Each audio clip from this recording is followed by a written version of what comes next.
oversee both our curbside and multifamily recycling programs, along with special events like household hazardous waste, electronics recycling, things like that. And I do a lot of community outreach, so I give presentations at schools and in the community at Urbana Sweet Corn Festival and also at Farmers Market. The state of Illinois in 2010 adopted legislation that banned essentially all electronics from Illinois landfills at this time. So no one can throw away a TV, a computer, etc. In the trash. The haulers will not accept that. So at this time, people have to recycle those items, and so that's what the city of Urbana, we work with Champaign County, City of Champaign, Village of Savoy, and local municipalities to conduct events so that people can properly recycle the electronics. Today is another countywide residential electronics collection, and this is, we have these twice a year now, and we try to promote these events. There's a landfill ban that went into effect on January 1st, 2012. So we've had these events, started off as 4 a year, went down to 3, now we're down to 2. More and more companies locally are accepting electronics for recycling, so that's what we're trying to do this year, focus on and just telling people that there are other options. So we have workers that are, we have like a pit row set up here where we come up, we have cars lined up seven in a row, and we empty the car out. Each of the electronics are sorted into categories. Some of the newer items are set aside for refurbishing or reuse. All the others are sorted by type and taken to a plant at Pontiac, Illinois. The recycling contractor is Advanced Technology Recycling. And there they separate out by parts. They break it down, break each item into parts. They shred hard drives. They have high security standards that they meet, and essentially sell the parts as commodities. None of the items end up in the landfill. So the city provided little 5-gallon buckets to every resident back in 1986. And the reason we started was we had a real strong support at that time from the mayor and the city council. And there was a manager here who was really adamant about getting recycling started in the city. So we went ahead with it, and we were one of the first cities in the state of Illinois to enact curbside recycling service. The single stream recycling means that consumers or residents can place all recyclable materials that we accept into one container. So paper materials and containers like plastics, glass, and metal can all go in one recycling cart or one recycling bin, and all we ask is that consumers rinse out the containers and they can place it all in the cart.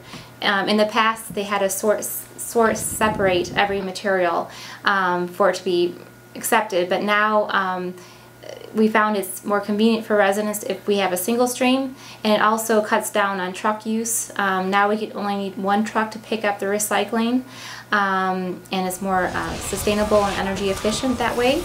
And we hire workers to sort through the materials, so it's economically viable. People are having jobs because of the commingled or single stream recycling program. We do primarily commercial and industrial recycling. We do the residential recycling that Courtney connected you up with is a small percentage of what we do. The vast majority is factories, institutional settings, you know, the equivalent of Carle Hospital, that kind of thing. Sure. We get the recycling for Eastern Illinois University and lots and lots and lots of factories. You could think of it as an inverse distribution. We do, if you define, it depends how you define recycling. So we're modifying it certainly. We sort materials out and prepare them from coming in a fully commingled form to us into something that's usable directly at an end user. So we've got a load going right now to a company that makes plastic lumber. That's the text that I was dealing with. I've got one of my guys is delivering a load of what looks mostly like milk jugs to a place that makes plastic lumber. So in doing that, we brought in here the fully mixed stuff, separated it into different grades of plastics, etc.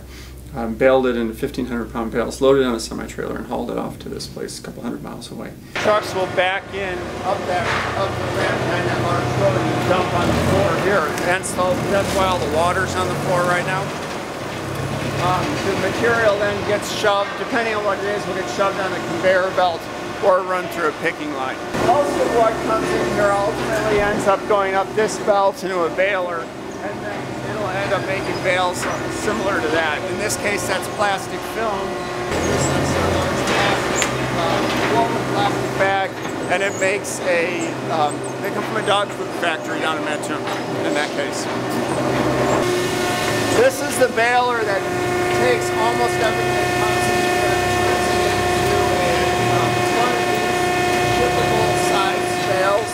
That's about 1,500 pounds of cardboard. We'll put, when we ship a truck out, it'll weigh 20 to 24 tons.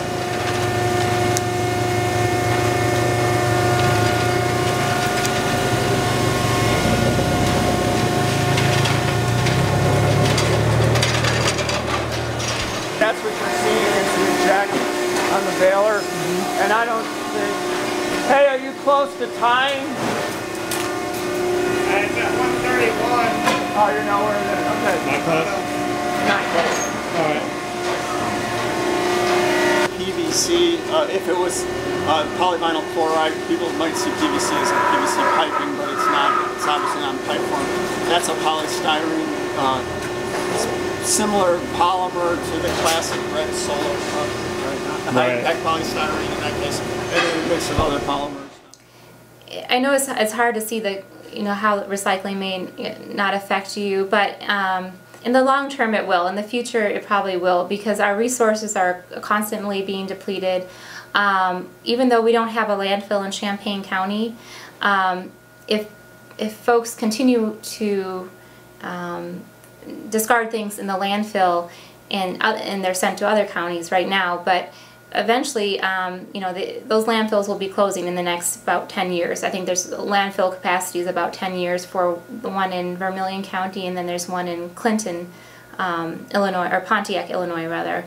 Eventually, it may come back to us, so we may have to site a landfill in Champaign County, and no one wants to be by a landfill. So it could come down to that. You just have to kind of look into the future. If you have the mindset of thinking about your grandchildren or just the future, and we can't keep on using up all these fossil fuels and natural resources to produce materials. And a lot of people don't realize that there are so many things now that can be made from recycled materials. So like you may not think twice about throwing away a water bottle, plastic water bottle, but actually now there's products like fleece jackets, camping, sleeping bags.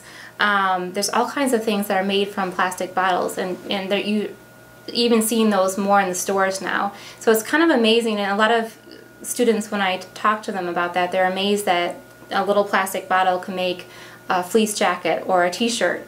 And so there's a lot of things that the products can make, and I think this is a full circle. So I think it's just a mindset thing, and if people realize that it does make a difference, it does, things can be made from what you recycle, and I think that's important.